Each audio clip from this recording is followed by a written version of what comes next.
কোরআনুল কারীমের শুরুতে আল্লাহ পাক এক নম্বরে সর্বপ্রথম আল্লাহ তাআলা মুমিন আর মুত্তাকির আলোচনা করেছে। এরপরে আল্লাহ পাক রব্বুল আলামিন বেঈমান কাফেরের আলোচনা করেছে। এরপরে আল্লাহ পাক রব্বুল আলামিন তৃতীয় নম্বরে আল্লাহ পাক মুনাফিকের আলোচনা করছে।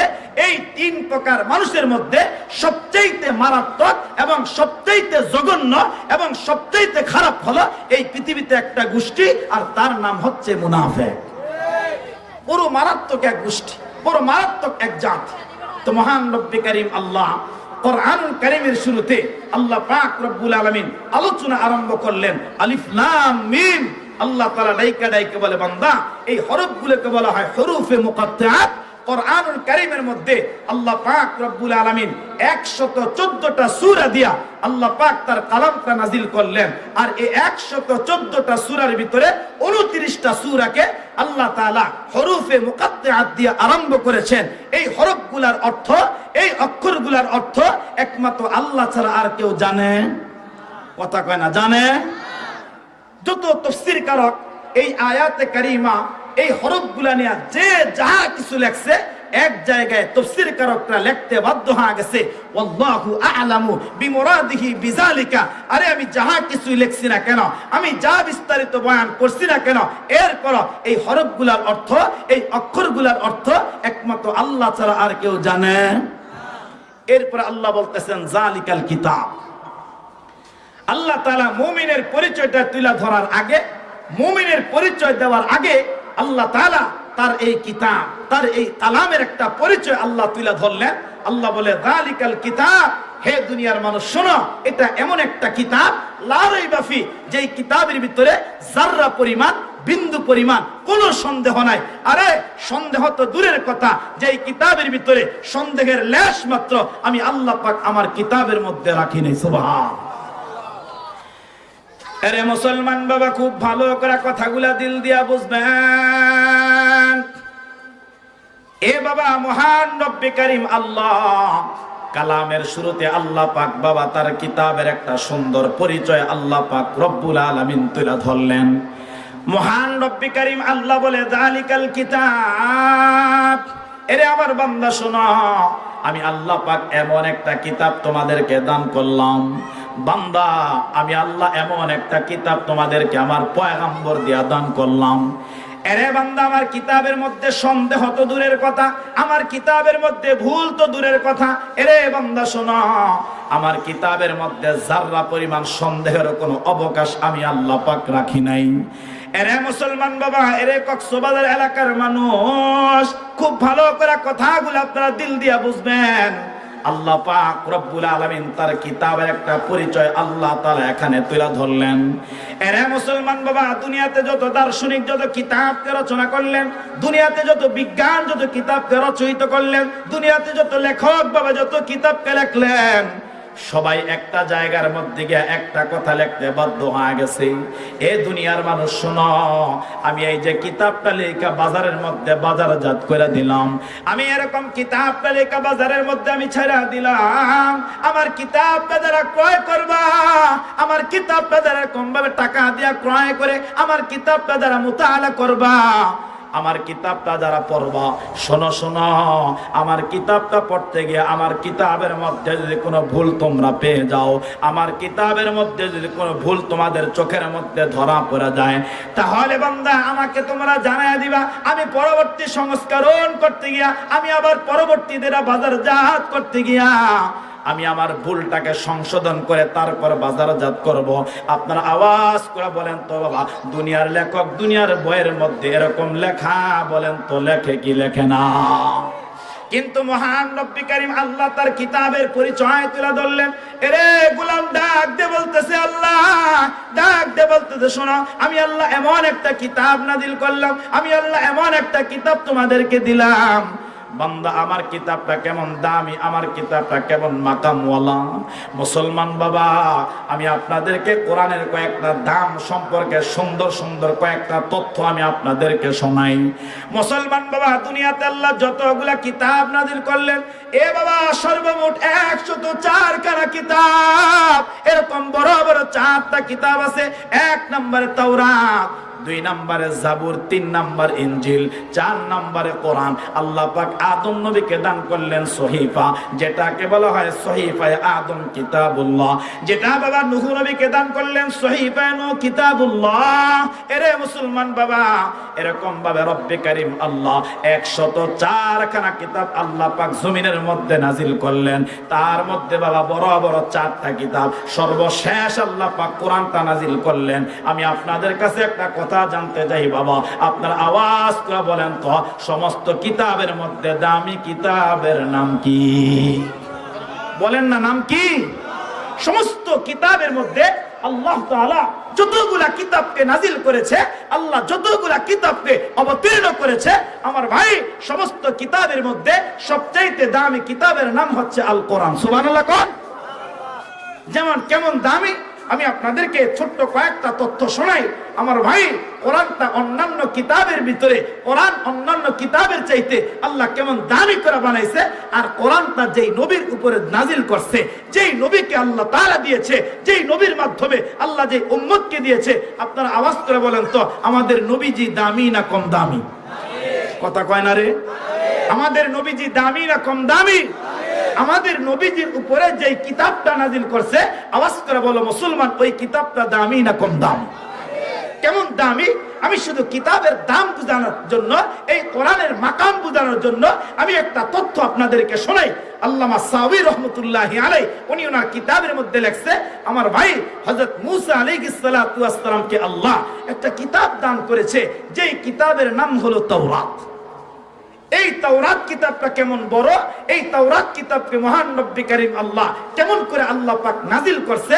এই তাওরাত কিতাব বলেন, জাবুর কিতাব বলেন, ইনজিল কিতাব বলেন, সমস্ত কিতাব নাজিল করার ধরন ছিল একরকম, নাজিল করার প্রেক্ষাপট ছিল একরকম, আর কোরআনুল কারীম নাজিল করার প্রেক্ষাপট আর ধরনটা আল্লাহ দিয়েছেন আরেক রকম। সুবহানাল্লাহ কোন?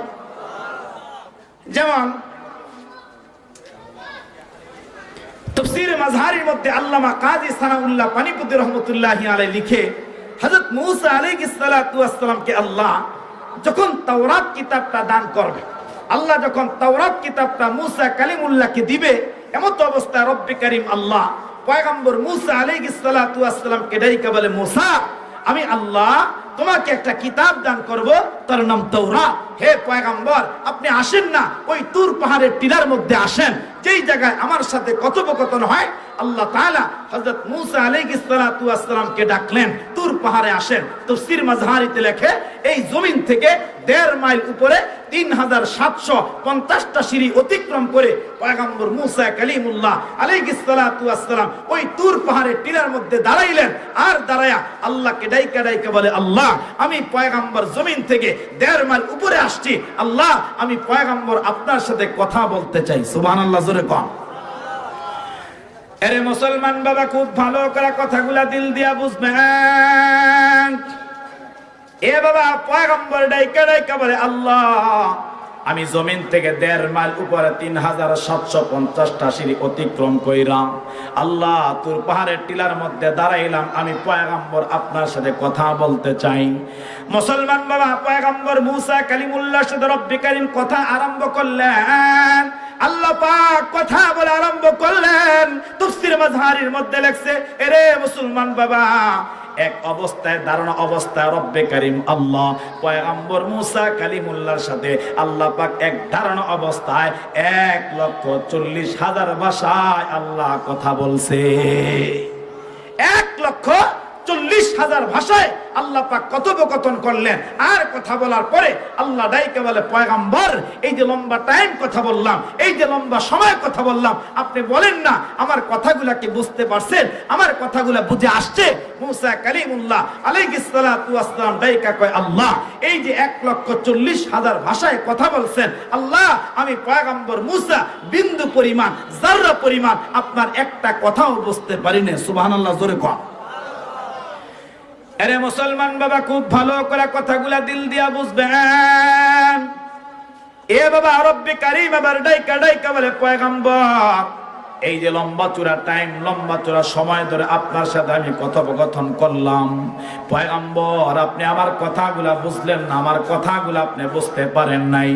কারণ পয়গম্বর না বুঝার মাত্র একটা কারণ ছিল, সেই কারণটা হলো এই 1,40,000 ভাষার মধ্যে আপনার মাতৃভাষা ইব্রানি ভাষাটা ছিল না, এই জন্য আপনি বুঝতে পারেন নাই। ও পয়গম্বর শোনেন, আমি আল্লাহ পাক আদম থেকে নিয়ে আপনি পয়গম্বর পর্যন্ত, আর আপনি থেকে নিয়ে আমার পয়গম্বর মুহাম্মদুর রাসূলুল্লাহ পর্যন্ত, আমি আল্লাহ যত নবী আলাইহিস সালাতু ওয়াস সালাম পাঠাইলাম, আমি আল্লাহ যত নবী দুনিয়ার জমিনের মধ্যে পাঠাইলাম, এ পয়গম্বর শোনেন, সমস্ত নবী আলাইহিস সালাতু ওয়াস সালামদেরকে আমি আল্লাহ একটা মাতৃভাষা দিয়া পাঠাইলাম, আর যে কিতাবটা নবীদেরকে দান করলাম ওই কিতাবটা নবীর মাতৃভাষায় দান করলাম। কিন্তু পয়গম্বর একটা মাত্র কিতাব আমি আল্লাহ আখির পয়গম্বরকে দান করলাম, যে কিতাবটার নাম হলো আল কোরআন। ওই কিতাবটাকে আমি আল্লাহ আরবি ভাষায় নাজিল করেছি, আর আরবি ভাষায় নাজিল করার কারণ হলো তিনটা। এক নম্বরে রব্বি কারীম ডাইকা বলে পয়গম্বর, এক নম্বরে আমি আল্লাহ কেন কোরআনটা আরবি ভাষায় নাজিল করলাম, আমার এক নম্বর কারণ হলো এ পয়গম্বর মুসা শুনেন, এক নম্বর কারণ হলো আমি রব্বি কারীম, আমি আল্লাহ পাকের ভাষা হচ্ছে আরবি, সুবহানাল্লাহ কোন। দুই নম্বরে আমি আল্লাহ যে জান্নাত বানায় রাখলাম ওই জান্নাতের ভাষাটাও আরবি, সুবহানাল্লাহ জোরে কোন। তিন নম্বরে যে পয়গম্বর উপর আমি আল্লাহ কোরআনটা নাজিল করলাম ওই কোরআনের ভাষাটা আমার পয়গম্বরের ভাষাটা আরবি, আমি আল্লাহ তিনটা কারণে কোরআনটা নাজিল করলাম। এর মুসলমান, এবার পয়গম্বরকে আল্লাহ ডাইকা ডাইকা বলে পয়গম্বর আসেন আমি আল্লাহ আপনাকে একটা কিতাব দান করব, তার নাম তাওরাত। মুসলমান বাবা আল্লামা সাহাবী বড় চমৎকার করে লিখলেন, তাওরাত কিতাবটা বাইন্ডিং করে আল্লাহ একটা বই আকারে কিতাব আকারে মুসা কালিমুল্লাহকে আল্লাহ দিলেন, আর মুসা কালিমুল্লাহকে ডাইকা ডাইকা বললেন পয়গম্বর এই যে কিতাব আমি আপনাকে দান করলাম এই কিতাবটা আপনি মাথার উপর নেন, মাথার উপর কইরা আপনার জাতির কাছে চলে যান, আর কিতাবটা পড়া পড়া আপনার জাতিকে বুঝান। আমি আপনাদের কাছে একটা কথা জানতে চাই বাবা, আপনার আওয়াজ করে বলেন তো, যে কিতাবটা মাথায় করে নেওয়া লাগে ওই কিতাবটা বলেন তো বড় না ছোট? যেই কিতাব মাথায় করে নেওয়া লাগে বলেন তো কিতাবটা বড় না ছোট? এবার আসেন কেমন বড় কিতাব, আর কিতাব এত বড় কিন্তু এরপর এই কোরআনের মাকামের কাছে ওই কিতাবের কোনো মাকাম নাই, কেমন বড় আমার ভাই। এই কোরআনুল কারীমের মধ্যে সূরার সংখ্যা হলো মাত্র 100, কথা কনে 114টা, আর তাওরাত কিতাবের মধ্যে আল্লামা সাউই রাহমাতুল্লাহ আলাইহি উনি ওনার কিতাবে লিখছে গোটা তাওরাতের মধ্যে সূরার সংখ্যা ছিল 1000টা, সুবহানাল্লাহ। এই কোরআনুল কারীমের সবচেয়ে ছোট যে সূরা, ওই সূরার মধ্যে আয়াতে কারিমার সংখ্যা হলো মাত্র 3টা, ওই সূরার নাম হচ্ছে সূরাতুল কাউসার। আছে না নাই? কথা কয় না। কোরআনের মধ্যে আছে না নাই? সূরাতুল কাউসার, এটার মধ্যে মাত্র আয়াতে কারিমার সংখ্যা হলো 3টা। আমরা সবাই যদি পুরা কোরআন শরীফ পড়তে নাও জানি, পুরা কোরআন শরীফ পড়তে নাও পারি, অন্তত কোরআনের কয়েকটা সূরা আছে যেই সূরাগুলা আমাদের সুবিধার্থে নামাজ পড়ার জন্য অন্তত হলো ওই সূরাগুলো আমাদের প্রত্যেকের মুখস্থ আছে, তার মধ্যে একটা হলো এই সূরাতুল কাউসার। 3 আয়াত বলে কোরআনুল কারীমের সবচেয়ে ছোট সূরার আয়াতের সংখ্যা হলো 3টা, আর তাওরাত শরীফের সবচেয়ে ছোট সূরার আয়াতে কারিমার সংখ্যা হলো 1000টা, সুবহানাল্লাহ জোরে কোন। আরে মুসলমান বাবা, তাহলে পাইলাম তাওরাতের সূরার সংখ্যা 1000। এবার তাওরাতের সবচেয়ে ছোট যে সূরা, ওই সূরাটার মধ্যে আয়াতে কারিমার সংখ্যা হলো 1000। মুসলমান বাবা, এই কোরআনুল কারীমের মধ্যে সবচাইতে ছোট যে আয়াতে কারিমা, ওই আয়াতে কারিমার মধ্যে কালিমা হলো মাত্র একটা, অক্ষর হলো মাত্র একটা, দুইটা, তিনটা। যেমন বাবা কোরআনের মধ্যে আছে কফ, একটা অক্ষর, এরকম একটা আয়াতে কারিমা। কোরআনের মধ্যে আছে নুন, একটা আয়াত দিয়ে, একটা অক্ষর দিয়ে, একটা কালিমা দিয়ে একটা আয়াত। কোরআনের মধ্যে আছে ইয়াসিন, কোরআনের মধ্যে আছে তাহা, আলিফ লাম রা, আলিফ লাম মিম। মাত্র বাবা 2টা কালিমা, 3টা কালিমা দিয়ে একটা আয়াতে কারিমা। মহান রব্বে কারীম আল্লাহ যে তাওরাত কিতাবটা পয়গম্বর মুসা কালিমুল্লাহকে দান করলেন, এরে মুসলমান, তাওরাতের সবচেয়ে ছোট যে আয়াতে কারিমা, ওই আয়াতে কারিমার মধ্যে বাবা এরকম অক্ষর, এরকম কালিমা হলো, এরকম সবচেয়ে ছোট আয়াতের কালিমার সংখ্যা ছিল 1000টা। তাহলে বাবা যেই কিতাবের মধ্যে সূরার সংখ্যা 1000, যেই কিতাবের মধ্যে ছোট আয়াতের এরকম আয়াতের সংখ্যা হলো 1000, যেই কিতাবের সবচেয়ে ছোট আয়াতের কালিমার সংখ্যা 1000, আপনারা আওয়াজ করে বলেন তো বাবা, তাহলে ওই কিতাবটা বড় না ছোট? আল্লাহ তাআলা তাওরাত সম্পর্কে বললেন ফাসসালনাহু তাফসীলা। আল্লাহ বলে তাওরাত একটা বিস্তারিত কিতাব, এটা সুবিস্তারিত একটা কিতাব। এরে মুসলমান বাবা, এত বিস্তারিত একটা কিতাব যার সূরার সংখ্যা 1000, যার ছোট সূরার আয়াতে কারিমার সংখ্যা 1000, যার ছোট আয়াতের কালিমার সংখ্যা 1000। মহান রব্বি কারীম আল্লাহ ডাইকা বলে গোলাম, এই গোটা তাওরাত শরীফটাকে যদি বা একটা পাল্লার মধ্যে রাখা হয়, এরকম ওজন দেওয়ার জন্য একটা পাল্লার মধ্যে রাখা হয়, আর যদি কোরআনুল কারীমের এরকম একটা হরফকে একটা অক্ষরকে আরেকটা পাল্লায় রাখা হয়, আল্লাহ পাক রব্বুল আলামিন ডাইকা ডাইকা বলে গোলাম, ওই গোটা তাওরাতের চাইতে আমার কালামে হাকিমের একটা অক্ষরের দাম আমি আল্লাহর কাছে 1000 কোটি গুণ বেশি। সুবহানাল্লাহ, একটু আস্তে কোন। তাহলে যেই কিতাব এত সুবিস্তারিত, ফাসসালনাহু তাফসীলা, যেই এত বিস্তারিত কিতাব, এত বড় কিতাব, ওই কিতাব যদি এক পাল্লা রাখে আর কোরআনুল কারীমের একটা অক্ষর মাত্র, যেমন আমাদের মাদ্রাসার ভিতরে এরকম কি আপনাদের এই কক্সবাজার এলাকা, গোটা বাংলাদেশের ভিতরে যতগুলা মসজিদ আছে বলেন তো, প্রত্যেকটা মসজিদের ভিতরে সকালবেলা মক্তব আছে না নাই? কথা কোন না, আছে না নাই? এটা এখন মানুষ আসতে বলে, এটা আসতে বলারও কারণ আছে। কারণ হলো আমাদের দেশ থেকে এখন আস্তে আস্তে এই মক্তবগুলা এখন উঠা যাইতেছে। একেবারে মক্তব থাকলেও মক্তবের দাম নাই। আগে ছোটবেলায় আমরা দেখছি যে সকালবেলা আমাদের দাদিরা, আমাদের মায়েরা, চাচিরা বাচ্চাদেরকে নিজেরও নামাজ পড়ছে আর নিজেরও নামাজ পড়া কোরআন তিলাওয়াত করছে, আর বাচ্চাগুলোকে সকালবেলা হাতে ধইরা ধইরা মক্তবে পাঠায় দিছে, আর মক্তবে যাওয়ার কারণে নামাজ শিখতে পারছে, মক্তবে যাওয়ার কারণে তিলাওয়াত শিখতে পারছে, মক্তবে যাওয়ার কারণে জানাজা শিখতে পারছে, মক্তবে যাওয়ার পরে কালেমা শিখতে পারছে। আর এখন মক্তব এতই দুর্বল হয়ে গেছে আমাদের কাছে, মক্তবের দাম এতই কম হয়ে গেছে, এখন এরকম ভাবে অনেক পড়াশোনা জানার পর, মেট্রিক পাস করার পরও অনেক ছেলে এখন দোয়ায় কুনুত পারে না। কথা কয় না? এরকম জানাজা কেমনে পড়তো এটাও পারে না। এরকম অনেক জায়গায় জানাজা পড়তে গেলে দেখি এরকম জানাজা পড়তে গিয়ে ঈদের নামাজ পড়া ভালো আছে না নাই? কথা কয় না, আছে না নাই? আমার ভাই, কেন এটা? কারণ আমাদের বাংলাদেশের একজন বড় যুগশ্রেষ্ঠ একজন হাফিজ ছিলেন, যার নাম আল্লামা হাফিজি রহমতুল্লাহি আলাইহি, মুহাম্মদুল্লাহ হাফিজি হুজুর। ওনার একটা জিন্দেগির আকাঙ্ক্ষা ছিল, একটা টার্গেট ছিল যে এই বাংলাদেশের এই ভূখণ্ডের 68,000 গ্রামের ভিতরে একটা একটা মক্তব চালু করা। আমার ভাই, এই মক্তব ছিল মানুষ কোরআন পড়তে পারছে, এই মক্তব ছিল মানুষ কালিমা 4টা জানছে, এই মক্তব ছিল মানুষ জানাজা শিখছে, এই মক্তব ছিল মানুষ তাশাহুদ শিখছে, সানা শিখছে, দুরূদ শরীফ শিখছে, দোয়া মাসুরা শিখছে, দোয়ায় কুনুত শিখছে। এখন মক্তবের মাকাম আমাদের কাছে কমে গেছে, আর সন্তানকে বড় শিক্ষিত বানায়, কিন্তু এখন 4টা সূরাও নামাজ সহি করতে গেলে এখন অনেকে জানে না। আছে না নাই? তো আমার ভাই, যেটা বুঝাইতেছিলাম কথা, যে গোটা তাওরাত কিতাবকে এই মক্তবের মধ্যে সর্বপ্রথম যে পড়াটা কায়দা শরীফের মধ্যে পড়ানো হয়, সেটা হচ্ছে আরবি হরফ হলো 29টা। কয়টা? এর ভিতরে 1 নম্বর যে হরফ, ওইটা হচ্ছে আলিফ। পড়তে 1 সেকেন্ড সময় লাগে না। আলিফ, যদি আপনি আলিফ শব্দ, আলিফ অক্ষরটাকে একটা পাল্লার মধ্যে রাখেন, আলিফ অক্ষরটাকে এক পাল্লা রাখেন, আর গোটা তাওরাত যেটাকে বিস্তারিত বলা হয়েছে, যার সূরার সংখ্যা এত, যার আয়াতের সংখ্যা এত, যার লফজের সংখ্যা এত, গোটা তাওরাত আরেক পাল্লা রাখেন। আমার ভাই, রব্বে কারীম আল্লাহ ডাইকা বলছে, ওই গোটা তাওরাতের চাইতে আমার কালামে হাকিমের একটা অক্ষর আলিফ যেটা, ওইটার ওজন, ওইটার দাম, ওইটার মাকাম আমি আল্লাহর কাছে গোটা তাওরাতের চাইতে আরো লক্ষ লক্ষ গুণ কোটি আমি আল্লাহর কাছে তার দাম। সুবহানাল্লাহ। তাহলে আমার ভাই, আপনারা আওয়াজ করে বলেন তো, এই তাওরাতের চাইতে কোরআনের এত মাকাম, কোরআনের এত দাম, এখন এই কোরআন আমাদের তিলাওয়াত করা দরকার আছে না নাই? কথা বলতে হবে, আছে না নাই? আমার ভাই, আছে, কিন্তু তিলাওয়াত আমাদের ঘরে নাই। তিলাওয়াত আমাদের সমাজ থেকে চলে গেছে।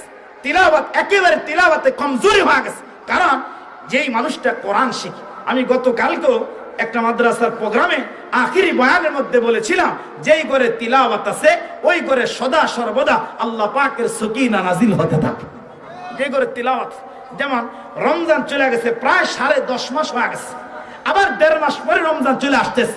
এই যে জানুয়ারি শেষ, ফেব্রুয়ারি শেষ, এরকম মার্চের শুরুতে আবার রমজানুল মুবারক চলে আসছে। চোখের পলকে একবার রমজান গেল, আবার চলে আসছে।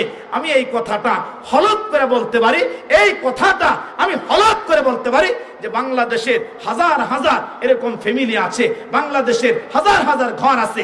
ওই যে গত রমজানে এরকম মা আর মেয়ে মিলা এক খতম কোরআন তিলাওয়াত করছে, সন্তান আর বাবা মিলা এক খতম কোরআন তিলাওয়াত করছে। আর 27 রমজানে মসজিদে ঢুইকা হুজুরকে 500 টাকা হাদিয়া দিয়া কোরআন বসকা আত্মীয় স্বজন ময় মুরব্বী যারা চলে গেছে তাদের জন্য দোয়া করা। ওই যে কোরআন তাকিয়ার মধ্যে রাখছে, 1 বছর চলে গেছে। এমন ঘর আছে যেই ঘরে 1 বছর অতিবাহিত হয়েছে, কিন্তু এখনো পর্যন্ত একদিনের জন্য আল্লাহর কোরআনটা খুইলা তিলাওয়াত করার সুযোগ হয় না। বলেন এরকম আছে না নাই? আপনি খুঁজলে অনেক পাইবেন, যদি খুঁজেন অনেক পাইবেন। যারা মুরব্বী আছেন তারা হয়তো আমার এই কথাটা মিলাইতে পারবেন। যারা মুরব্বী আছেন, আমরা ছোটবেলায় দেখছি যখন এরকম মাদ্রাসা বন্ধ হইলে বাড়িতে যাইতাম আর দেখতাম ফজরের নামাজ পড়া বাড়ির আঙ্গিনার মধ্যে হাঁটা চলা করলে, বাড়ির আঙ্গিনায় ঘোরাফেরা করলে আমরা দেখছি আমাদের ঘরের কোণার থেকে, প্রত্যেকটা ফ্যামিলির ঘরের কোণা থেকে কমস কম প্রত্যেক দিন ফজরের পরে আল্লাহ পাকের কোরআনের সূরা ইয়াসিনের তিলাওয়াতটা গুনগুন করে বাইসা আসছে। কথা কয় না? আইসে কি আসে নাই? এখন এটা আছে। কথা বলেন না আছে? নাই। কারণ এখন এরকম ভাবে অনেক ফ্যামিলি আছে যে ফ্যামিলির ভিতরে ফজরের নামাজের কোনো খবর নাই। আছে না নাই? কারণ খবর না থাকার অনেকগুলা কারণ আছে আমার ভাই। ওই দিকে গেলে আসলে আমি আমার মূল আলোচনাটাই হারায় ফেলবো।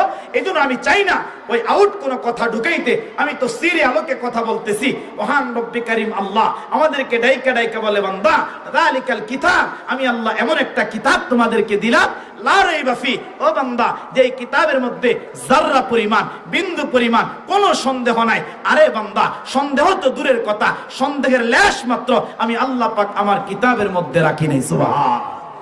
এখন আমি আপনাদের কাছ থেকে 2টা প্রমিস নিব। 1 নাম্বার হচ্ছে, যেই কিতাবের এত মাকাম, যেই কিতাবের এত দাম, আপনারা আওয়াজ করে বলেন তো বাবা, এই কিতাব আমাদের তিলাওয়াত করা দরকার আছে না নাই? কথা বলেন না, আছে না নাই?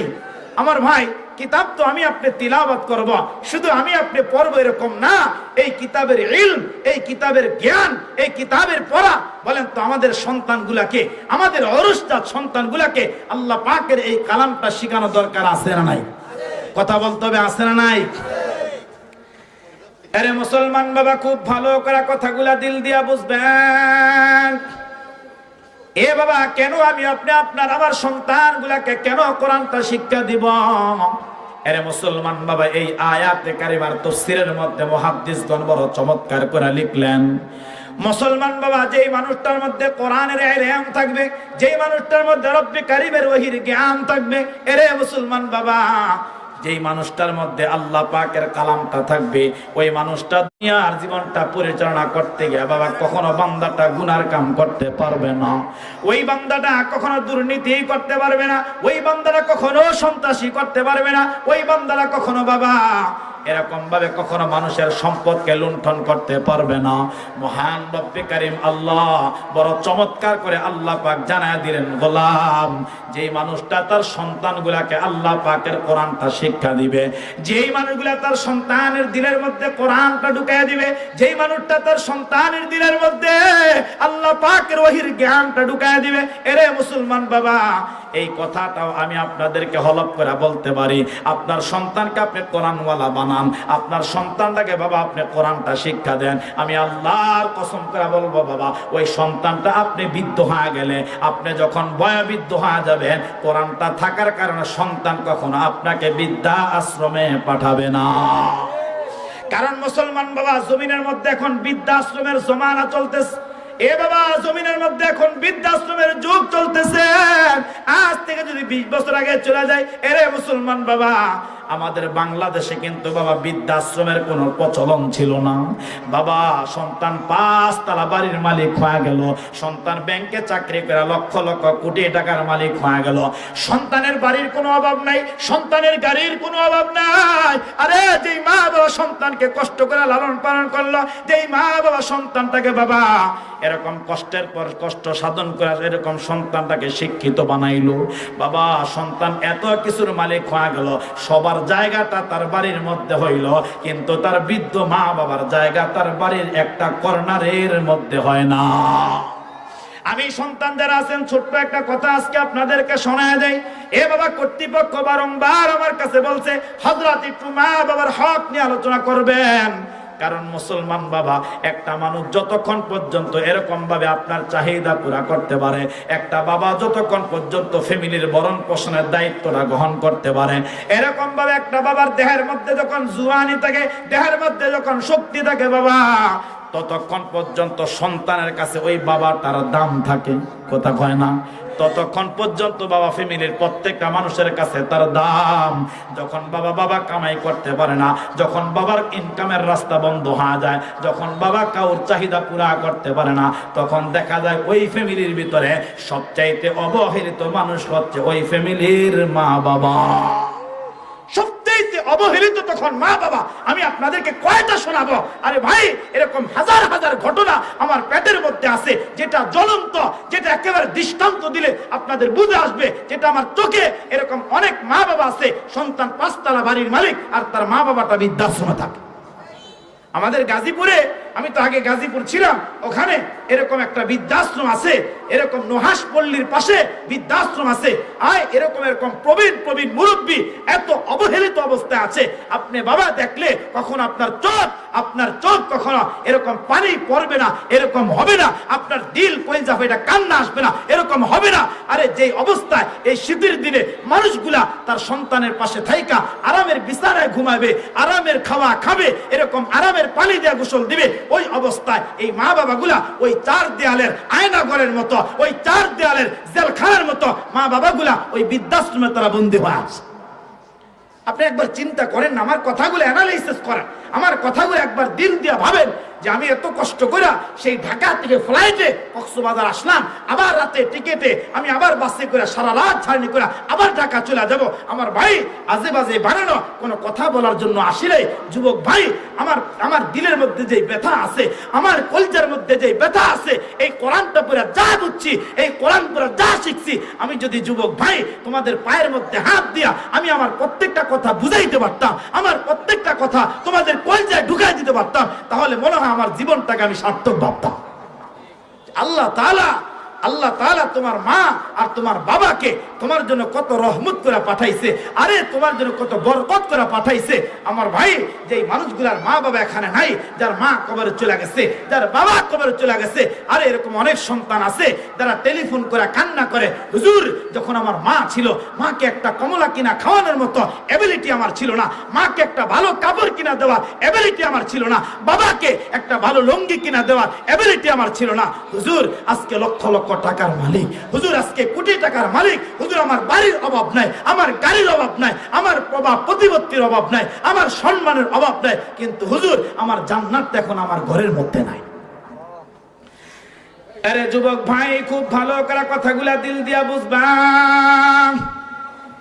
এ বাবা, যারা এরকম বাবা হয়ে গেছেন, যারা এরকম ভাবে পর্দার আড়ালে আমার মা, যারা এরকম সন্তান যাদের অরসচাঁদ হইল, যারা এরকম মা হওয়ার মতো যোগ্যতা অর্জন করলেন, বাবা যদি আমি আপনাদেরকে বলি আজকে আপনার সন্তানের জন্য আপনার দিলের মধ্যে বাবা কত মায়া। এরে মুসলমান বাবা, কত মা আছে নিজে কিন্তু ভালো একটা খাদ্য খায় না, কত মা আছে ভালো একটা খাবার কিন্তু খায় না, কিন্তু বাবা তার সন্তান তার মুখের মধ্যে ভালো খাদ্যটা উঠায় দেয়। বাবা এরকম কত এরকম স্কুলের মাস্টার কত বাবাকে বাবা আমি নিজের চোখ দিয়ে আমি দেখছি, এরকম আমি ব্যক্তিগতভাবে চিনি। এরে মুসলমান, তার বাড়ি থেকে স্কুল পর্যন্ত যাইতে 10 মিনিট হাইটা লাগে। এরে মুসলমান, যদি অটোতে চলে যায় 10 টাকা ভাড়া লাগে। আমি দেখছি বাবাটা প্রত্যেকদিন সকালবেলা হাইটা যায়, আবার এরকম স্কুলটা ছুটি হয়ে গেলে আবার হাইটা তার গন্তব্যের মধ্যে আসে। বাবা আমি এক মাস্টারকে একবার প্রশ্ন করলাম, স্যার এই যে আপনি চলে গেলেন হাইটা আবার হাইটা আসলেন, এত মেহনত এত কষ্টটা আপনি কেন করেন? দৈনন্দিন তো আপনার 20 টাকা মাত্র ভাড়া লাগে, আপনি চাইলে আরামে যাইতে পারেন। এরে মুসলমান বাবা, আমি দেখছি তখন মাস্টার বাবাটা চোখের পানিগুলা সলসল করা আরম্ভ করছে। আমাকে ডাইকে বলে, হযরত আপনারা তো আমাদের জন্য কত ওয়াজ করেন, আমাদের জন্য মসজিদের মিম্বরে কত সুন্দর সুন্দর কথা বলেন। হযরত আল্লাহ পাক আমাকে 3টা সন্তান দান করেছে। আমার একটা সন্তানকে ঢাকার মধ্যে ভালো একটা ভার্সিটির মধ্যে পড়াই, আমার মেয়েটাকে ভালো একটা কলেজের মধ্যে পড়াই, আমার আরেকটা সন্তান ভালো একটা ইংলিশ মিডিয়াম স্কুলের মধ্যে পড়ে, আমি যদি দৈনন্দিন যদি এইভাবে রিক্সায় করে যদি 10 টাকা ভাড়া খরচ করা যায়, তাহলে মাসে তো আমার 600 টাকা ভাড়া চলে যায়। আরে আমি যদি 600 টাকা বাঁচাইতে পারি, এই 600 টাকা আমার সন্তানের যে কোনো একটা কাজের মধ্যে লাগবে। আরে যুবক ভাই, তাকেই তো বলে বাবা, আরে তাকেই তো বলে বাবা, যেই বাবাটা তুমি যখন অপারগ ছিলা, তুমি যখন হাঁটতে পারো নাই, আরে তুমি যখন কথা বলতে পারো নাই, আরে তোমার বাবাটা তোমাকে ধৈরা ধৈরা রাস্তার মধ্যে হাঁটাইলো। হায় হায়, তোমার এরকম যখন পকেট ছিল না, পকেটের মধ্যে টাকা ছিল না, তখন তোমার বাবাটা কিন্তু তার পকেটটাকে তোমার নিজের পকেট বানায়া দিল। আরে মুসলমান বাবা, কেমনে আজকে তোমরা পাল্লা? আরে কেমনে তোমরা আজকে চিন্তা করো, তোমার ওই মাকে তুমি আজকে বৃদ্ধাশ্রমে পাঠিয়ে দিবা? আরে বিবাহ করে কেমনে তুমি চিন্তা করো যে তুমি তোমার মাকে তোমার থেকে আলাদা করে দিবা, তুমি তোমার বাবাটাকে তোমার থেকে আলাদা করে দিবা? নবী আলাইহিস সালাতু ওয়াস সালাম মিশকাতের হাদিসের মধ্যে বললেন, ক্বালা রাসূলুল্লাহ সাল্লাল্লাহু আলাইহি ওয়া আলিহি ওয়াসাল্লাম, আল্লাহর পয়গম্বর বললেন, রিদার রাব্বি ফি রিদাল ওয়ালিদাইন ওয়া সাখাতুর রাব্বি ফি সাখাতিল ওয়ালিদাইন। বাবা, যেই মানুষটার উপরে তার মা সন্তুষ্ট আছে, যেই মানুষটার উপরে তার বাবা সন্তুষ্ট আছে, ওই মানুষটার উপরে আল্লাহর সন্তুষ্টি আছে। যেই ব্যক্তিটার উপরে তার মা বাবা রাজি, ওই মানুষটা পরকালে হয়ে যাবে আল্লাহর জান্নাতের মালিক। এই জন্য মা বাবাকে কষ্ট দেওয়া যাবে না।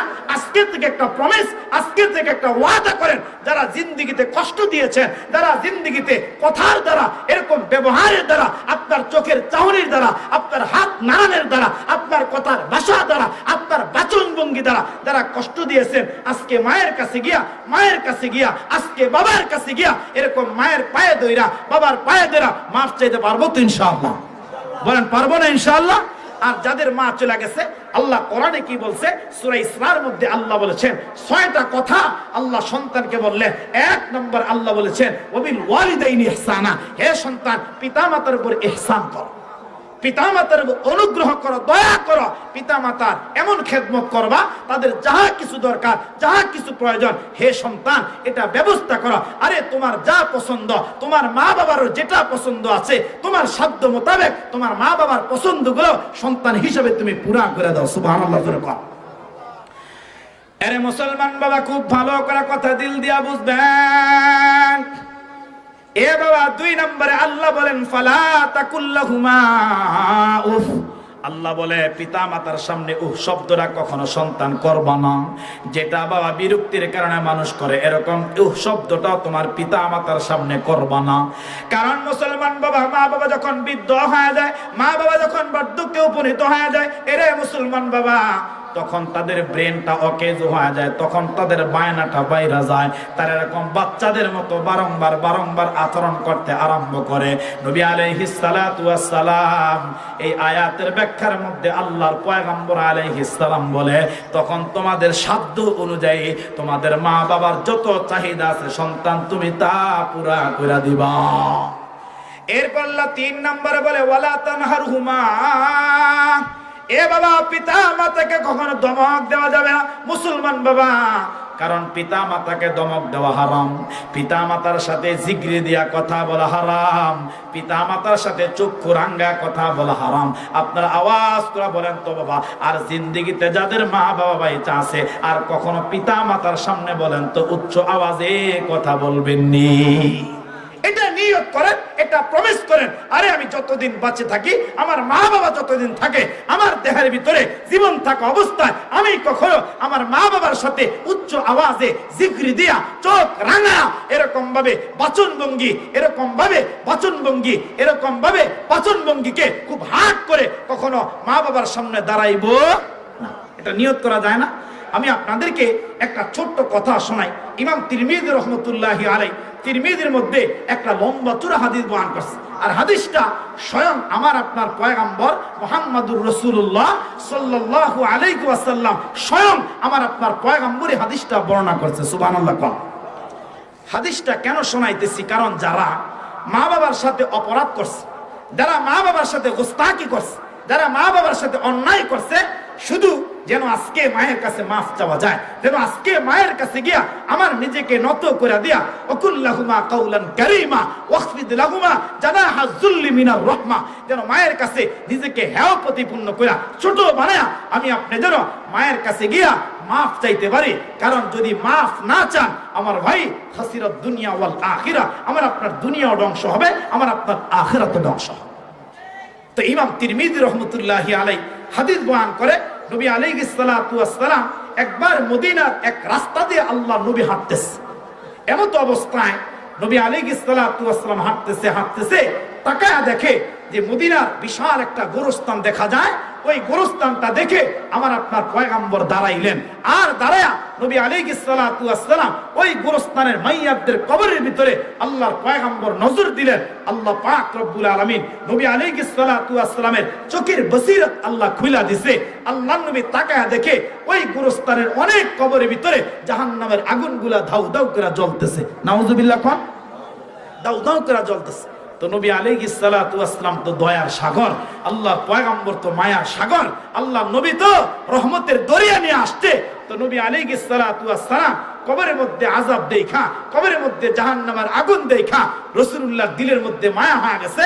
এবার আল্লাহর পয়গম্বর ওই জায়গায় দাঁড়ায়া নবীজি দুইটা হাত আকাশের দিকে উঠায়া আল্লাহর কাছে দোয়া করে আরম্ভ করলেন, আল্লাহ এই যে মাইয়াতদের কবরের ভিতরে, আমার উম্মতের কবরের ভিতরে, আপনার বান্দাদের কবরের ভিতরে আল্লাহ আযাব হইতেছে, হে রব্বি কারীম আল্লাহ আমি পয়গম্বর দোয়া করতেছি, আমি পয়গম্বর হাত উঠাইলাম, আল্লাহ আমার দোয়াটা কবুল করে সমস্ত কবরবাসীদেরকে তুমি মাফ করে দাও। সুবহানাল্লাহ।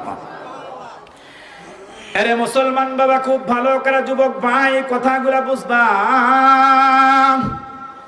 এ পর্দার আড়ালে আমার মা, আমার বোন, খুব ভালো করে কথাগুলা আপনারাও দিলের কান লাগায়া বুঝবেন।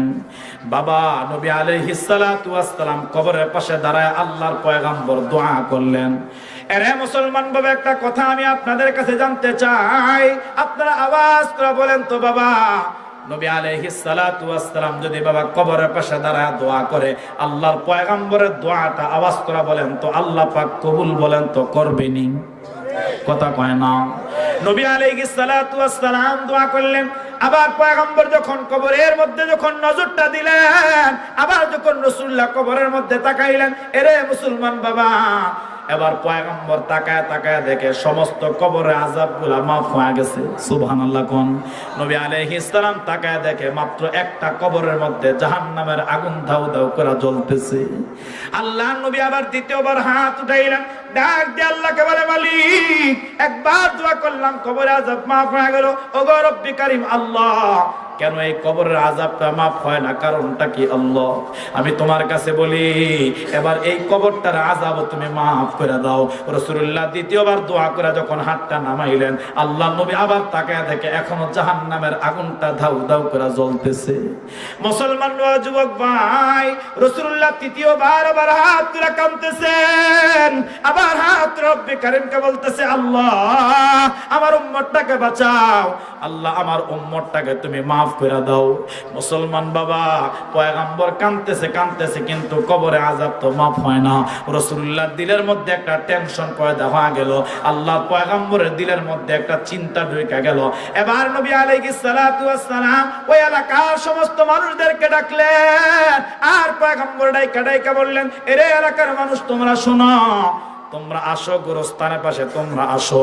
যখন এলাকার সমস্ত মানুষগুলা যখন হাজির হয়ে গেছে, বাবা পয়গম্বর ডাইকা বললেন, এরে এলাকার মানুষ শোনো, এখানে কার কবর কোন জায়গায় আছে তোমরা কি তা বলতে পারো? সুবহানাল্লাহ। কোন সমস্ত মানুষগুলা ডাইকা বলতে, পয়গম্বর এই এলাকার আমাদের অনেকের মা বাবা খালো শহীদ হয়ে গেছে, অনেকের আত্মীয় স্বজন শহীদ হয়ে গেছে, অনেকের ভাই শহীদ হয়ে গেছে, অনেকের বোন হয়ে গেছে, অনেকের বিবিটা এই গোরস্থানের কবরের মধ্যে শহীদ হয়ে গেল।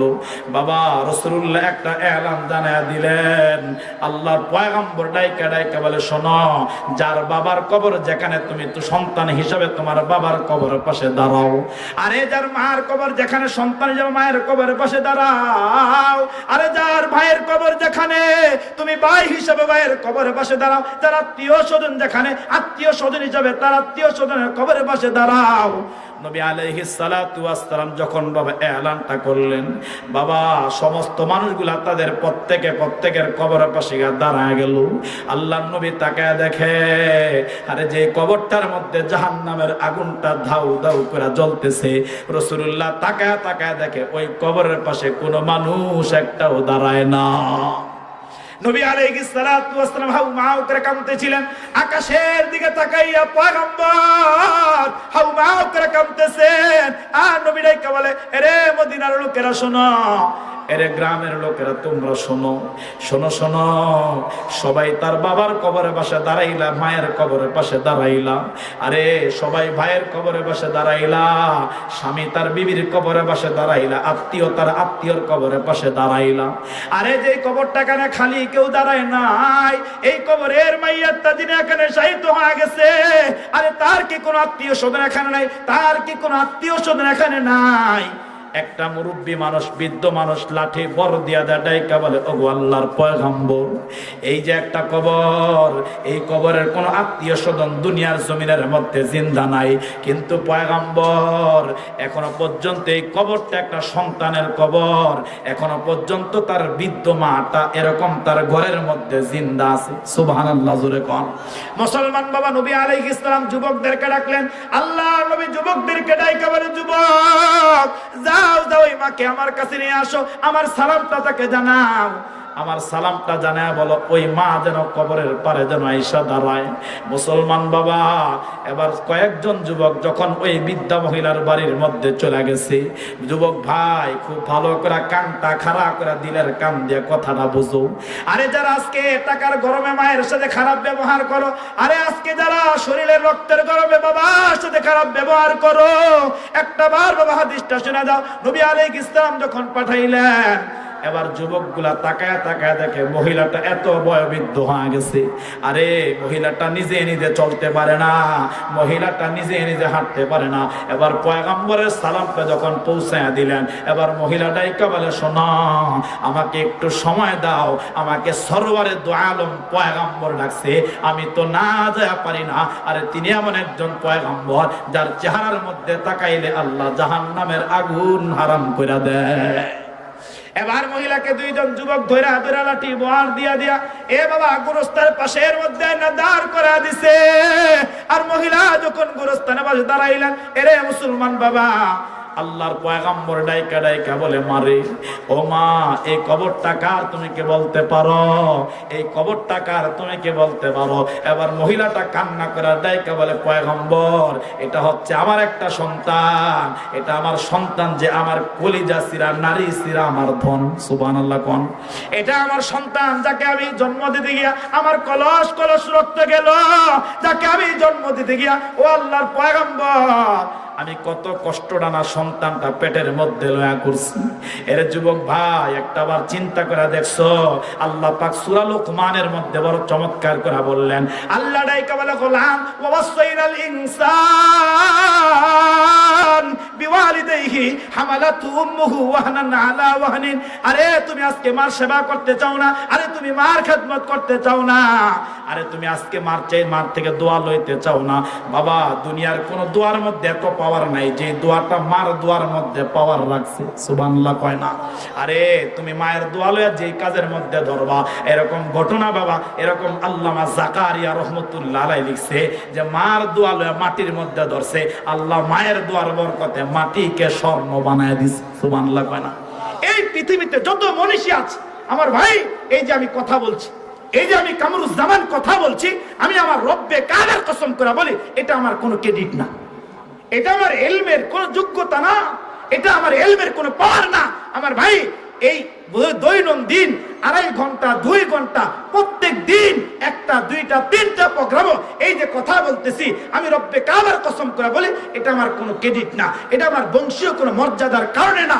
আমার ভাই, কারণ হচ্ছে 1 নম্বরে আল্লাহর কোরআনের বরকত, আর 2 নম্বর এটা মা বাবা আর ওস্তাদের দোয়া। মায়ের দোয়া মানুষকে এত উপরে উঠায়, মায়ের দোয়া মানুষকে এত মাকাম দেয়। আপনারা কথা বললে তো লম্বা হয়ে যাবে।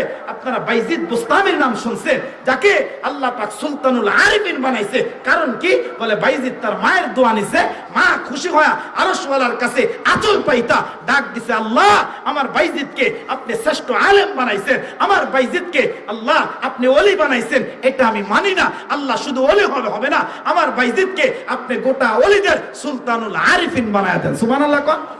তো মা দোয়া করছে, আল্লাহ তাআলা বাইজিদ বুস্তামিকে এই কোরআনের বদলায়, মায়ের দোয়ার বদলায় আল্লাহ তাআলা বাইজিদ বুস্তামিকে এমন এমন বেলায়েতের মাকাম দান করছে যে এক নামে বাইজিদের নাম শুনলে तमाम পৃথিবীর মানুষ বাইজিদের জন্য দোয়া করে। সুবহানাল্লাহ কোন। দোয়া করে। এজন্য আমার ভাই, মায়ের দোয়াটা এত পাওয়ারফুল, মায়ের দোয়ার ভিতরে এত পাওয়ারফুল। বলে মা সন্তানের জন্য হাত তুলে দোয়া করছে, আরশের মালিক আল্লাহ কখনো ওই মায়ের হাতটা আল্লাহ পাক খালি ফিরে দেয় না। সুবহানাল্লাহ। তাহলে বলেন তো, মায়ের কাছ থেকে বাবার কাছ থেকে দোয়া লওয়া দরকার আছে না নাই? কথা কয় না, আছে না নাই? এজন্য দেখবেন আমাদের দেশের যুবকেরা যখন ব্যবসা করে, ওই ব্যবসার ভিতরে নাম উঠায় দেয় যে মায়ের দোয়া হোটেল। আছে না নাই? যে মা বাবার দোয়া, প্রত্যেকের দোয়া নিয়ে এরকম ভাবে সব কিছু আরম্ভ করে, মায়ের দোয়া নিয়ে আরম্ভ করে। কেন? বলে মায়ের দোয়ার মধ্যে বরকত। তো আমার ভাই, যেই কথা বলতেছিলাম, আমি আবার আমার পুরনো পিছনে সেই কথার দিকে যাচ্ছি।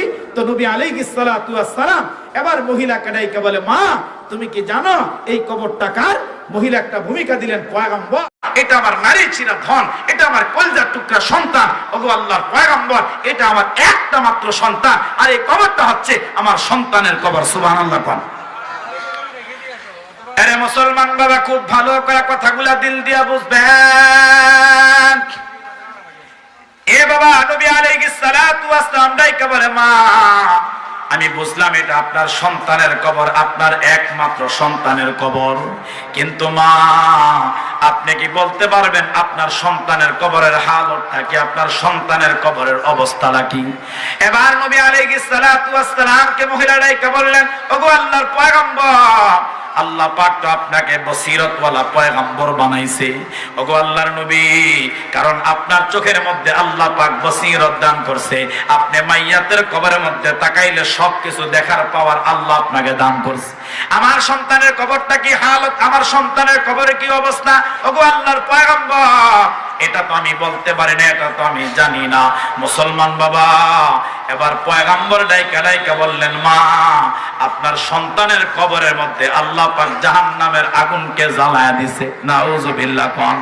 মুসলমান বাবা, যখন মহিলাকে রাসূলুল্লাহ বললেন আপনার সন্তানের কবরের মধ্যে জাহান্নামের আগুন, আপনার সন্তানের মধ্যে দাউ দাউ করে জ্বলতেছে, আপনার সন্তান মা মা করে চিৎকার মারে।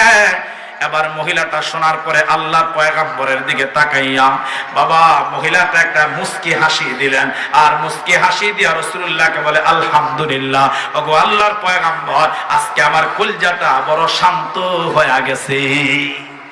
আপনারা এই কথাটা চিন্তা করে দেখছেন যে ওই মহিলা সন্তানের কবরের আযাবের কথা শুইনা মুস্কি হাসি দিলেন, আবার আলহামদুলিল্লাহ পড়লেন।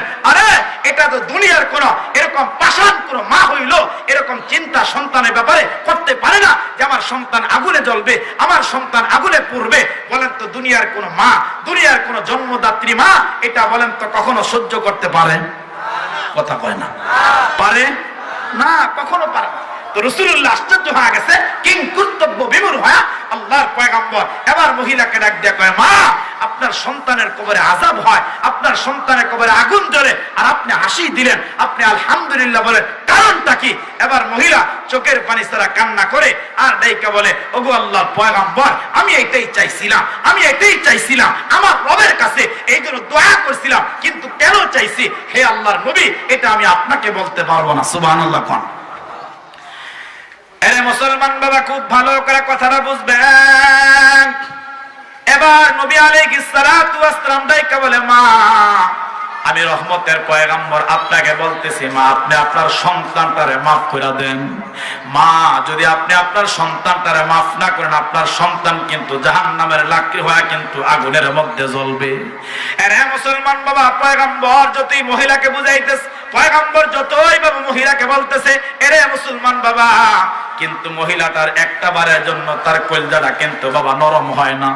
এবার নবী আলাইহিস সালাতু ওয়াস সালাম কান্না করে ডাইকা বলে, মা আমিও কিন্তু একটা এতিম সন্তান, কারণ দুনিয়াতে আসার আগেই কিন্তু আমি আমার বাবা হারাইলাম। আমি দুনিয়াতে আসার পরে 6 মাস বয়সে আমি আমার মা হারাইলাম।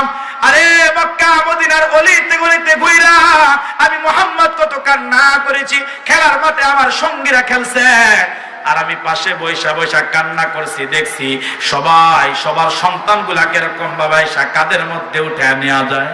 আরে আমি দেখছি প্রত্যেকটা বাবা তার সন্তানগুলাকে কোলের মধ্যে উঠে নেওয়া যায়। আমি এরকম কান্না করছি আর দেখছি মক্কা মদিনার অলিতে ঘুরা ঘুরা দেখছি মা বাবার মতো আপন জমিনের মধ্যে কেউ নাই। মুসলমান বাবা নবী আলাইহিস সালাম মহিলাকে বারবার বুঝাইতেছে, আর ডাইকা বলে, মা কেন কেন আপনি মাফ করবেন না, কেন আপনি সন্তানের প্রতি এত অসন্তুষ্ট? মা একটা বারের জন্য আপনি আমাকে জানায়া দেন। বাবা যখন নবী আলাইহিস সালাম বারংবার যখন বলতে আরম্ভ করলো, এবার মহিলা ডাইকা কয়, আল্লাহর পয়গম্বর যেহেতু আপনি শুনতে চান তাহলে পিছনের ছোট্ট একটা ঘটনা আমি আপনাকে শোনায় দেই। এবার মহিলা ডাইকা বলে, পয়গম্বর আমার এই সন্তানটা যখন আমার পেটের মধ্যে আসছে, আমার সন্তানটা যখন আমার গর্ভের মধ্যে আসছে, ওগো আল্লাহর পয়গম্বর তখন তার বাবাটা দুনিয়ার থেকে বিদায় হয়ে গেছে। আর তার বাবা যখন দুনিয়ার থেকে বিদায় হয়ে যায়, আমার সন্তানটা যখন দুনিয়ার জমিনের মধ্যে ভূমিষ্ঠ হলো, আমি বারবার একটা টেনশন, একটা চিন্তা, আমার সন্তানটাকে কেমনে আমি মানুষের মতো মানুষ বানাবো, আমার সন্তানটাকে কেমনে আমি শিক্ষিত বানাবো, আমার সন্তানটাকে কেমনে তার ভরণ পোষণের দায়িত্ব গ্রহণ করবো। ওগো আল্লাহর পয়গম্বর এই চিন্তা করতে করতে আমার দিন রাতে আমার কোনো ঘুম হইতো না। নবী গো আমি মানুষের বাড়ির মধ্যে কাম কইরা কইরা আমার সন্তানটার রিজিকের ব্যবস্থা করলাম, আমার সন্তানটার আহারের ব্যবস্থা করলাম, আমার সন্তানটার খাদ্যের ব্যবস্থা করলাম। ওগো আল্লাহর নবী এরকম মানুষের কাজ কইরা কইরা আমার সন্তানটার আমি বড় বানাইলাম। আর আমার সন্তানটা যখন প্রাপ্তবয়স্ক হয়ে গেছে, আমার সন্তানটা যখন বিবাহের উপযুক্ত হয়ে গেছে, ও আল্লাহর পয়গম্বর আমার ব্যথাটা কোথায়, আমার দুঃখটা কোথায় শোনেন। আজকে যারা বাবা বিবির কথায় মা বাবাকে যারা আলাদা করে দেন, আজকে যারা বিবির কথায় মা বাবাকে ঘর থেকে বাহির করে বৃদ্ধাশ্রমে পাঠায় দেন, একটা বার বাবা কুলজা দিয়া কথাটা বোঝার চেষ্টা করেন। নবী আলাইহিস সালাতু ওয়াস সালামকে মহিলা ডাইকা কয়, পয়গম্বর আমার সন্তানটাকে আমি একটা বিবাহ করাইলাম কিন্তু পুত্রবধূটা ভালো পড়ে নাই। আপনারা আওয়াজ করে বলেন তো বাবা, এরকম 20-30টা মাইয়া দেখার পরে বাবা শখ করে বিয়া করাইছে, বউটা মনের মতো হয় না, এরকম অনেক ফ্যামিলির মধ্যে বলেন তো আছে না নাই? অনেক ফ্যামিলিতে আছে যে বাপ মা দিনদার হয় আর মেয়েটা বদ্দিন হয়। অনেক ফ্যামিলিতে আছে স্বামী দিনদার হয় কিন্তু বিবিটা বদ্দিন হয়। আবার অনেক ফ্যামিলিতে এরকম আছে বিবি দিনদার কিন্তু তার স্বামীটা বদ্দিন। আছে না নাই? কথা কয় না, আছে না নাই? বিবি 5 ওয়াক্ত নামাজ পড়ে, বিবি তিলাওয়াত করে, বিবি আল্লাহ পাকের জিকির আর তাসবিহ তাহলিল করে, রাসূলুল্লাহ দুরূদের আমল করে, কিন্তু স্বামীটা 1 ওয়াক্ত নামাজও পড়ে না, সকাল 8টা 9টা 10টার আগে ঘুম ভাঙে না। এরকম ফেরাউন মার্কা স্বামী আছে না নাই? কথা কয় না, আছে না নাই?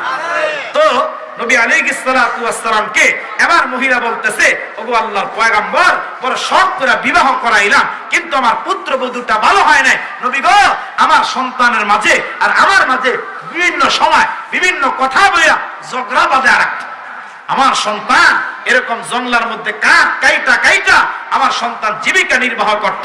তো আমার সন্তান একদিন এরকম আস্তে আস্তে সন্ধ্যা হয়ে গেছে, আমি ঘরের সামনেই এরকম দরজার কাঠের মধ্যে বসা আমার সন্তানটা ঘরে আসছে। আল্লাহর নবী গো আসার পরে তার বিবি যেন কি কানে কানে শোনাইলো, আমার ব্যাপারে কি যেন বললো, আর আমার সন্তানটা একবার আমাকে জিজ্ঞাসা করলো না, আমার সন্তানটা একবার আমার কাছে জানা প্রয়োজন মনে করলো না। ওগো আল্লাহর পয়গম্বর আমার উপর রাগান্বিত হয়, আমি শীতের দিনে ওই দরজার মধ্যে বৈশা আমি এরকম ভাবে আগুন পোয়াইতেছিলাম। এরকম ভাবে পাত্রের মধ্যে আমরা ছোটবেলায় দেখছি যে কয়লা রাইখা মুরব্বীরা আগুন পোয়ায়, ওই আগুন পোয়াইতেছিলাম। আমার সন্তান না জিজ্ঞাসা করে যেই সন্তানটাকে শিশু অবস্থায় আমি আমার দুধ খাওয়ায়া 2 বছর পর্যন্ত লালন পালন করলাম, আমি আমার সন্তানটাকে সরিষার তেল মাইখা আমার সন্তানের হাত পা গুলাকে আমি শক্ত বানায় দিলাম। ও আল্লাহর পয়গম্বর আমার এই কলিজা সিরা সন্তানটা, আমার এই ধন সন্তানটা, তার পা দিয়া আমি মায়ের জোরে একটা লাথি লাগাই দিছি। আর আমার সন্তানটা এমন এক লাথি আমাকে লাগাইছে, আল্লাহর নবী আমি অনেক দূরে গিয়া পড়লাম, ওই অবস্থায় আমি রব্বে কাবার কাছে হাত উঠায়া আমি দোয়া করছি, আল্লাহ আমার এই সন্তানটারে জাহান্নামের লাকড়ি বানাও, আমার এই সন্তানটারে জাহান্নামের ইন্ধন বানাও। আল্লাহ আমার এই সন্তানের জন্য দুনিয়ায় যদি কোনো নবী দোয়া করে, দুনিয়ায় যদি কোনো রাসূল দোয়া করে, আমার এই সন্তানের জন্য যদি কোনো সাহাবী দোয়া করে, যদি কোনো ওলি গাউস দোয়া করে, হে আল্লাহর পয়গম্বর আমি রব্বে কাবাকে বলছি আমার সন্তানের পক্ষে নবী রাসূলের দোয়াটা হে আল্লাহ আপনি কখনো আপনি কবুল করবেন না। আল্লাহু আকবার, জোরে কর। আরে মুসলমান বাবা, নবী আলাইহিস সালাতু ওয়াস সালামের বুঝতে আর বাকি রইল না। আরে মুসলমান বাবা, মহিলাটা যখন বইলা দিলেন, ওগো আল্লাহর পয়গম্বর আমি দোয়া করছি, আল্লাহ আমার সন্তানের জন্য কখনো কোনো পয়গম্বরের দোয়াটা আপনি কবুল করবেন না।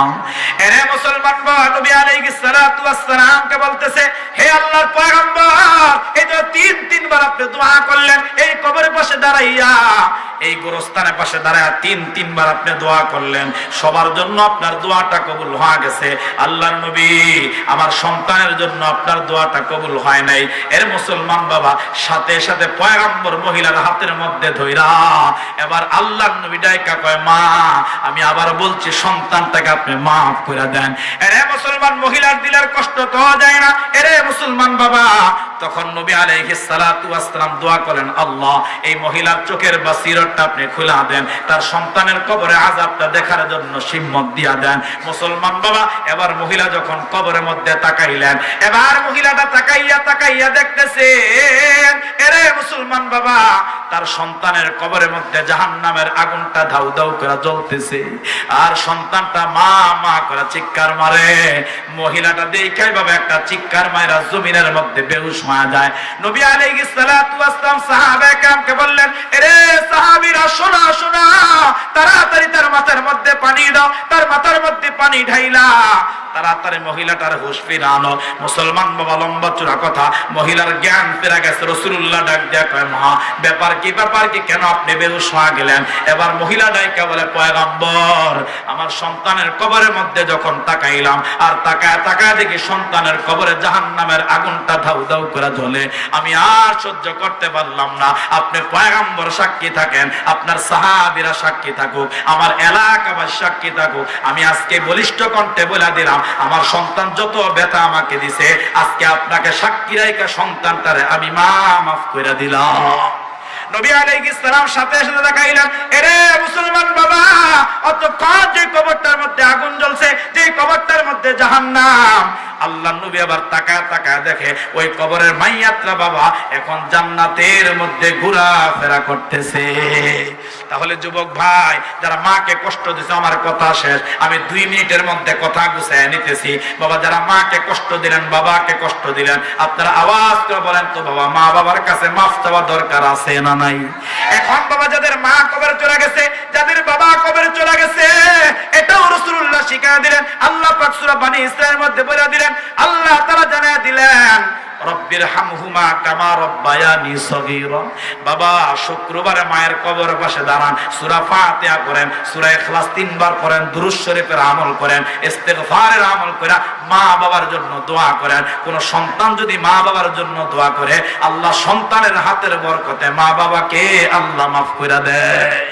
তাহলে আমার ভাই, মা বাবাকে তখন সন্তান মান্য করবে, তখন সন্তান মানবে যখন আমার আপনার সন্তানগুলোকে দ্বীন শিখাবো, ওহির ইলম শিখাবো। আমার ভাই, আমি শুধু আয়াতে কারিমা তরজমাটা 1 মিনিটে করে আমি আমার আলোচনা শেষ দিতেছি। আমার আলোচনার মূল যে পয়েন্ট ছিল, আল্লাহ তাআলা মুত্তাকির আলোচনা করেছে। শুরুতে আল্লাহ বলেন লা রাইবা ফি, যে কিতাবের মধ্যে কোনো সন্দেহ নাই।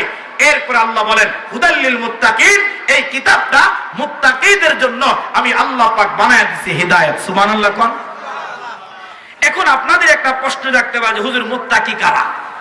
আমাদের একটা প্রশ্ন জাগতে পারে যে বুঝলাম হুদাল লিল মুত্তাকিন, যে মুত্তাকিদের জন্য এই কিতাবটা পথ প্রদর্শক হিদায়াত। এখন মুত্তাকি কারা? আল্লাহ পাক পরবর্তী 3টা আয়াতে কারিমা মুত্তাকির 5টা কোয়ালিটি বয়ান করছে, 5টা গুণ বয়ান করছে। এই 5টা গুণ যার মধ্যে থাকবে, এই 5 কোয়ালিটি যার মধ্যে থাকবে, নবী আলাইহিস সালাতু ওয়াস সালাম বলে ওই মানুষগুলো আল্লাহ পাকের আদালতে মুত্তাকি, আর ওই মানুষগুলোকে দুইটা পুরস্কার দিবে। 1 নম্বর হিদায়াত, আর 2 নম্বর আল্লাহ পাক রব্বুল আলামিন আখিরাতের জীবনে আল্লাহ পাক তাদেরকে সফলতা দান করবে। সুবহান। 1 নম্বর কথা সংকেত, 1 নম্বরে আল্লাহ বলেন আল্লাযীনা ইউমিনুনা বিল গায়ব। মুত্তাকি হলো তারা আল্লাহকে না দেখে বিশ্বাস করছে যারা। আল্লাহ দেখা যায় না, আল্লাহকে অনুভব করা যায় না, আল্লাহকে কল্পনা করা যায় না, এরপরও আপনারা আওয়াজ করে বলেন তো আমাদের রব, আমাদের আল্লাহ একজন আছে না নাই? জোরে আওয়াজ করে কোন আছে না নাই?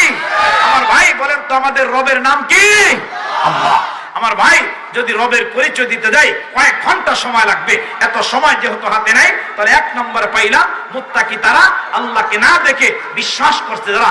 আসমান বানাইছেন আল্লাহ, জমিন বানাইছেন আল্লাহ, কুল কায়নাত বানাইছেন আল্লাহ, আমাকে আপনাদের সবাইকে বানাইছেন আল্লাহ, এটা যারা বিশ্বাস করবে তারাই মুত্তাকি। 2 নম্বরে ওই ইকিমুনাস সালাহ, মুত্তাকির 2 নম্বর গুণ হলো মুত্তাকি নামাজ কায়েম করবে, মুত্তাকি নামাজ পড়বে। তবে আমার ভাই নামাজ জি পড়বে, নামাজ জি কায়েম করবে, এটা সময় মতো, যখন মন চায় তখন না। আমাদের সমাজে এরকম অনেক মানুষ আসে শীতের দিনে ফজরের নামাজ আদায় করে জোহরের সময়। আছে না নাই? কথা কোন আছে না নাই? আমার ভাই মুত্তাকি যারা, মুত্তাকি তারা ব্যবসা, আপনি ব্যবসা করছেন, দোকানদারি করছেন, গাড়ি চালাচ্ছেন, এই অবস্থায় মসজিদের মিনার থেকে শব্দ আইসা গেছে, আওয়াজ আইসা গেছে আল্লাহু আকবার, আল্লাহু আকবার, আল্লাহ বড়, আল্লাহ বড়, এই শব্দ কানের মধ্যে ঢুকছে। ব্যবসাকে বলবেন হে ব্যবসা তোমার চাইতে আমার আল্লাহ বড়, হে চাকরি তোমার চাইতে আমার আল্লাহ বড়, হে গাড়ি তোমার চাইতে আমার আল্লাহ বড়, হে আমার কৃষিকাজ তোমার চাইতে আমার আল্লাহ বড়। এই বড়ত্ব স্বীকার করে যে মানুষটা আল্লাহর কদমে সেজদা দেয়, ওই মানুষটাই হলো আল্লাহর আদালতে মুত্তাকি। সুবহান। এরপরে মুত্তাকির 3 নম্বর গুণ হলো ওয়ামিম্মা রাযাকনাহুম ইউনফিকুন। আপনারা আওয়াজ করে বলেন তো আমাদেরকে সম্পদের মালিক বানাইছেন কে? আমাদেরকে মালের মালিক বানাইছেন কে? আল্লাহ। তো আল্লাহর দেওয়া মাল, আল্লাহর দেওয়া সম্পদ, আল্লাহর জন্য যারা অল্প অল্প খরচ করে আল্লাহ বলে তারাই হচ্ছে মুত্তাকি। সুবহানাল্লাহ।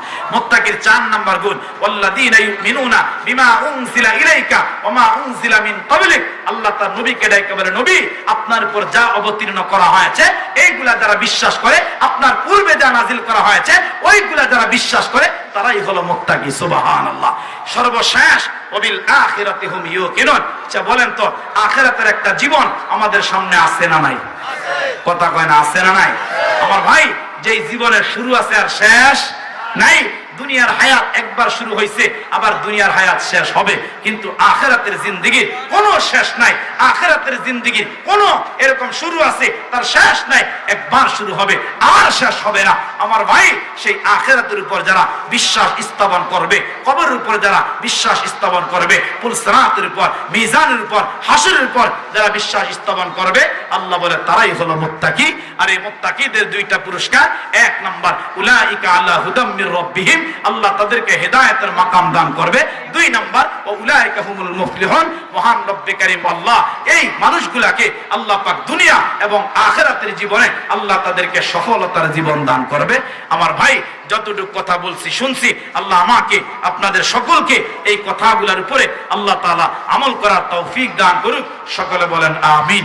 সুবহানাকাল্লাহুম্মা ওয়া বিহামদিকা আশহাদু আল্লা ইলাহা ইল্লা আনতা আস্তাগফিরুকা ওয়া আতুবু ইলাইক। আসসালামু আলাইকুম ওয়া রাহমাতুল্লাহ। প্রধান বক্তার আগমন, শুভেচ্ছার স্বাগত। সৈয়দপুরবাসীর পক্ষ থেকে লাল গোলাপ শুভেচ্ছা, কক্সবাজারবাসীর পক্ষ থেকে লাল গোলাপ শুভেচ্ছা। সর্বস্তরের মুসলিম তাওহীদি জনতা এতক্ষণ পর্যন্ত আপনাদের সামনে গুরুত্বপূর্ণ মূল্যবান তাকরীর পেশ করছিলেন দেশ বরণ্য মুফাসসিরুল কোরআন শুধু ঢাকা থেকে আগত জনাব মাওলানা কামরুজ্জামান হিসাবে হুজুরকে মাহফিল পরিচালনা কমিটির পক্ষ থেকে আন্তরিক মোবারকবাদ জানাচ্ছি। ধর্মপ্রিয় মুসলিম তাওহীদি জনতা, আজকের ঐতিহাসিক তাফসীরুল কোরআন মাহফিলের প্রধান আকর্ষণ শুধু ঢাকা থেকে আগত বিশিষ্ট মিডিয়া ব্যক্তিত্ব জনাব মাওলানা মোহাম্মদ আলী সাহেব হুজুর আমাদের সামনে বসে আছেন। আপনারা যারা রাস্তাঘাটে দোকান বাড়ি বসে আছেন, মাহফিলের সৌন্দর্য রক্ষার্থে মাহফিলে চলে আসার জন্য মাহফিল পরিচালনা কমিটির পক্ষ থেকে বিশেষ অনুরোধ আছে। ধর্মপ্রিয় মুসলিম জাতি জনতা, আজকের ঐতিহাসিক তাফসীর মাহফিলের